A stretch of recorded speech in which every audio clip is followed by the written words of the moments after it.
Assalamualaikum warahmatullahi wabarakatuh. Anak-anak, bertemu kembali dengan saya Butina dalam pembelajaran tematik. Kali ini kita akan belajar tentang tema 3, yaitu tentang tokoh dalam penemuan. Apa saja yang akan kita pelajari di tema ini? Yaitu salah satunya adalah tentang rangkaian seri dan paralel pada rangkaian listrik. Coba Anda perhatikan di sini contoh ada gambar yang mencerminkan atau menggambarkan tentang bagaimana rangkaian seri dan paralel. Kita perhatikan di gambar yang A, yaitu rangkaian seri lampu ya, rangkaian seri pada lampu. Ada lampu berjumlah 2 yang disusun secara berderet atau sejajar. Kemudian di rangkaian yang gambar B itu ada rangkaian paralel pada lampu, di mana lampunya disusun secara berderet. Atau di sini terlihat atas dan bawah. Nah, lalu sebenarnya apa sih yang disebut sebagai rangkaian seri dan paralel itu? Rangkaian seri merupakan sebuah rangkaian aliran arus listrik yang disusun secara berderet atau berurutan antara komponen-komponennya. Kemudian rangkaian paralel adalah sebuah rangkaian aliran arus listrik yang disusun secara sejajar atau mempunyai cabang di dalam sebuah rangkaian tersebut. Nah, itu ya tentang pengertian rangkaian seri dan rangkaian paralel.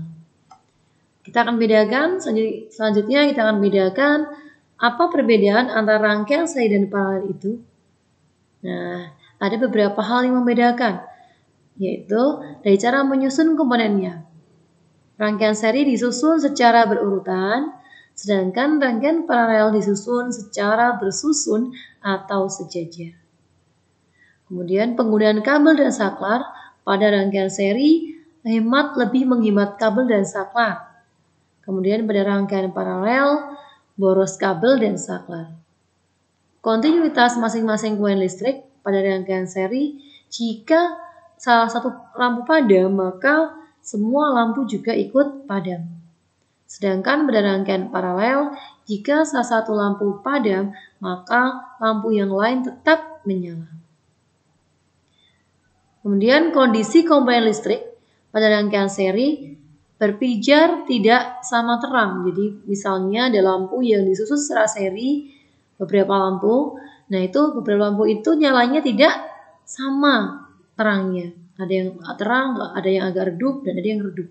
Sementara di rangkaian paralel, pijar lampu itu sama terang. Jadi misalnya semua ada 5 lampu yang disusun secara paralel, maka kelima lampu itu berpijarnya sama. Kemudian hambatan total pada rangkaian seri lebih besar dari hambatan terbesar rangkaian seri. Sementara pada rangkaian paralel, hambatan totalnya lebih kecil dari hambatan terkecil rangkaian paralel. Nah, setelah kita belajar tentang macam-macam rangkaian listrik, kita juga akan belajar tentang hak dan kewajiban. Apakah hak itu? Apakah kewajiban itu? Hak merupakan sesuatu yang kita peroleh ya, lebih mudahnya seperti itu. Hak adalah sesuatu yang kita peroleh. Nah, pengertian hak itu sendiri yaitu sesuatu yang mutlak menjadi milik kita dan penggunaannya tergantung kepada kita sendiri. Contohnya, hak mendapatkan pengajaran, hak mengeluarkan pendapat, hak mendapatkan kasih sayang, hak mendapatkan makanan, hak mendapatkan fasilitas yang sama, dan sebagainya. Kemudian kewajiban. Kewajiban itu sesuatu yang harus dilakukan. Yaitu terlebih lengkapnya pengertian kewajiban yaitu sesuatu yang harus dilakukan dengan penuh rasa tanggung jawab. Contohnya melaksanakan tata tertib sekolah, membayar SPP, melaksanakan sholat wajib, melaksanakan puasa Ramadan. Semua merupakan kewajiban kita. Lanjut. Kita akan melihat beberapa contoh dari hak dan kewajiban anak baik itu di rumah maupun di sekolah. Nah, kewajiban anak di rumah ada beberapa, contohnya ada misalnya kewajiban menjalankan perintah agama, tadi ya sholat 5 waktu, terus menjaga kebersihan, menghormati orang tua, membantu orang tua. Kemudian ada hak anak di rumah, apa haknya? Yaitu berhak mendapatkan kasih sayang dari orang tua, mendapatkan perlindungan, mendapatkan kesehatan, kemudian hak untuk bermain. Nah, kalian juga sebagai anak juga mempunyai hak untuk bermain. Tapi bermain itu tentunya saja ada waktunya ya. Ada waktu untuk belajar, tapi juga ada waktu untuk bermain. Kemudian ada lagi hak untuk menikmati atau menggunakan fasilitas yang ada di rumah. Ada kamar mandi misalnya, kamu berhak menggunakannya.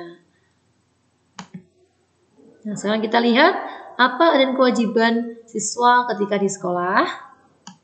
Nah, kewajiban murid di sekolah antara lain, siswa harus taat kepada guru dan kepala sekolah dan juga warga sekolah yang lain. Siswa wajib menjaga kebersihan ataupun melaksanakan tugas piket, menjaga keamanan, dan juga mengikuti tata tertib sekolah.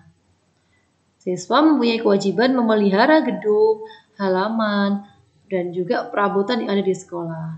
Jadi tidak dibenarkan jika anak semuanya ada yang mencoret-coret bangku, ditulisi namanya misalnya, atau kalian ada yang mencoret-coret tembok sekolah, ataupun di kamar mandi itu yang sering Bu Guru temukan. Di kamar mandi itu banyak sekali tulisan anak-anak, prasasti anak-anak, yang itu sebenarnya tidak boleh dilakukan. Ya, kalau mau menulis di buku ataupun boleh di papan tulis ketika diizinkan oleh Bu Guru.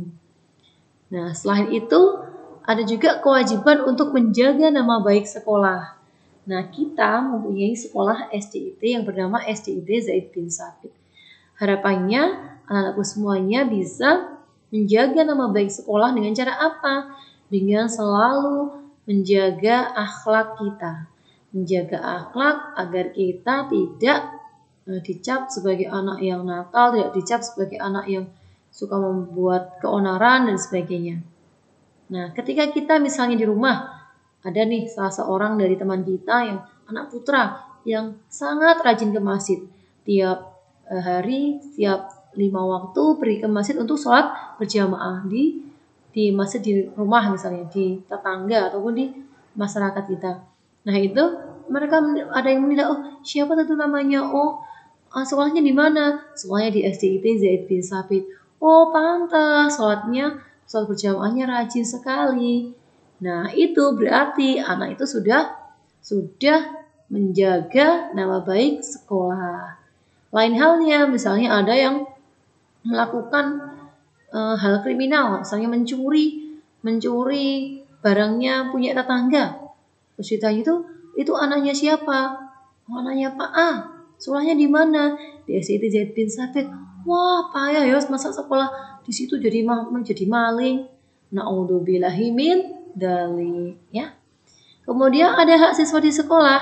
Apa saja hak-hak yang kalian terima di sekolah? Yang pertama yaitu hak mendapat perlakuan yang adil atau hak yang sama, ya, mendapatkan perlakuan yang sama baik dari guru maupun dari orang lain di sekolah tersebut. Kemudian ada hak mendapatkan pelajaran. Jadi kalian mendapat pelajaran dari ibu guru itu merupakan hak. Kemudian ada lagi hak meminjam buku di perpustakaan. Kalian juga boleh meminjam buku di perpustakaan, bisa membuat kartu pinjam. Terus ada juga hak mempunyai banyak teman. Ini hak kalian, mempunyai teman itu mempunyai hak. Itu hak kalian. Nah, kalau pengen punya teman yang banyak, yang dilakukan adalah kita selalu berbuat baik kepada teman, ya. Tidak boleh sok ngusili teman. Kalau sering mengusili teman, ya pada nggak mau jadi temannya, ya.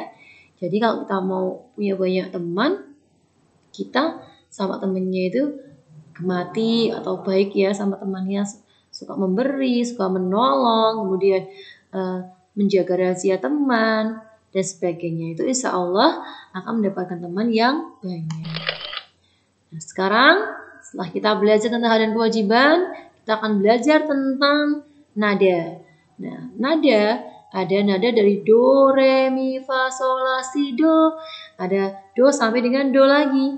Semakin ke kanan, maka nada itu akan semakin tinggi. Nah, kemudian ada lagi jarak antar nada. Ada nada yang berjarak satu nada. Contohnya do dengan re dengan mi, fa dengan sol, sol dengan la. Itu merupakan contoh nada yang punya jarak satu nada.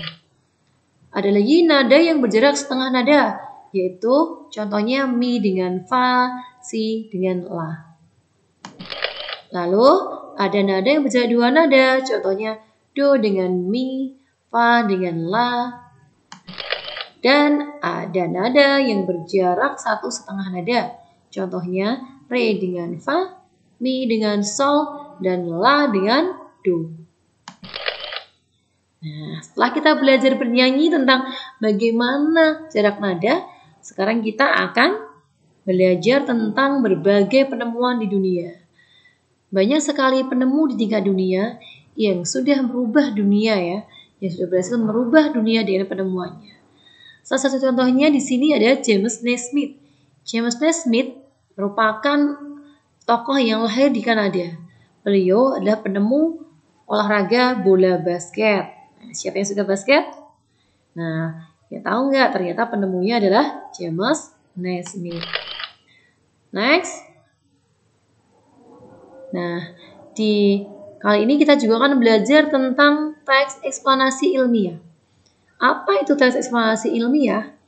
Yaitu teks yang menerangkan suatu proses yang bersifat ilmu pengetahuan alam, seperti gejala alam, terjadinya pelangi, proses arus listrik, dan sebagainya.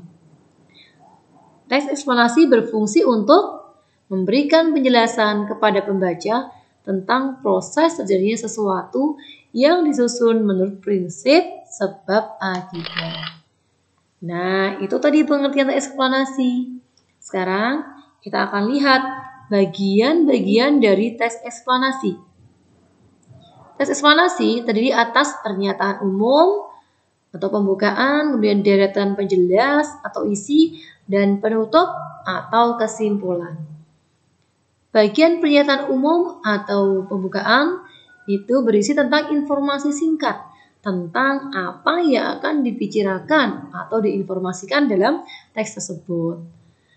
Kemudian ada bagian deretan penjelas, yaitu berisi urutan uraian atau penjelasan tentang proses dari peristiwa yang terjadi dan dijelaskan secara bertahap atau berurutan. Kemudian bagian penutup adalah kesimpulan yang berisi interpretasi atau pendapat singkat penulis tentang topik yang dijelaskan. Nah, ini salah satu contoh dari teks eksplanasi. Teks ini berisi tentang salah seorang penemu dunia yang menemukan bola lampu pijar, yaitu Thomas Alva Edison.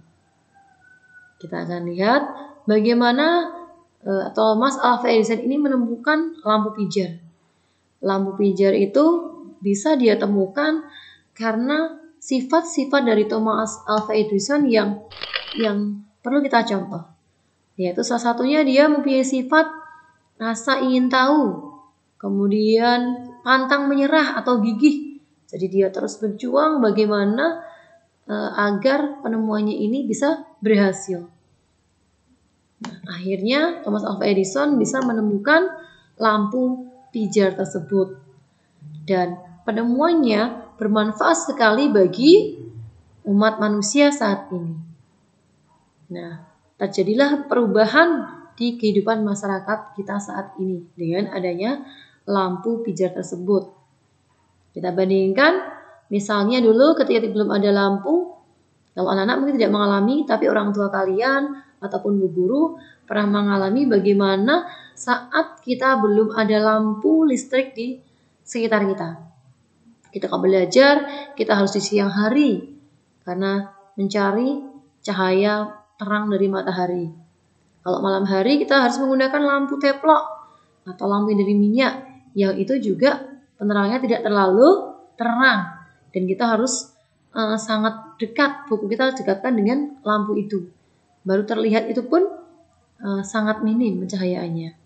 Tapi alhamdulillah sekarang setelah ditemukannya lampu pijar itu oleh Thomas Alva Edison, masyarakat dunia menjadi berubah. Masyarakat dunia menjadi lebih mudah dalam membaca, bisa lebih mudah juga melakukan kegiatan di malam hari, ya. Nah, itulah anak-anak yang kita pelajari dari tema 3. Nah, harapannya dari materi itu kalian semua bisa belajar, meskipun ini baru sedikit, anak-anak bisa mengembangkannya dengan mempelajarinya di buku tematik tema 3 ataupun bisa belajar dari sumber yang lain. Nah, harapannya kalian semua nanti ketika mengikuti PTS bisa menghasilkan hasil yang maksimal. Dan semoga kalian bisa mengerjakan PTS nanti dengan baik, berikhtiar sebaik-baiknya, dan insya Allah ikhtiar itu akan diikuti oleh hasil yang sesuai dengan ikhtiar yang kita lakukan. Nah, dari Bu Guru itu saja yang bisa Bu Guru sampaikan. Maaf bila ada salah. Bu Guru minta maaf yang sebesar-besarnya. Bu Guru akhiri. Wassalamualaikum warahmatullahi wabarakatuh.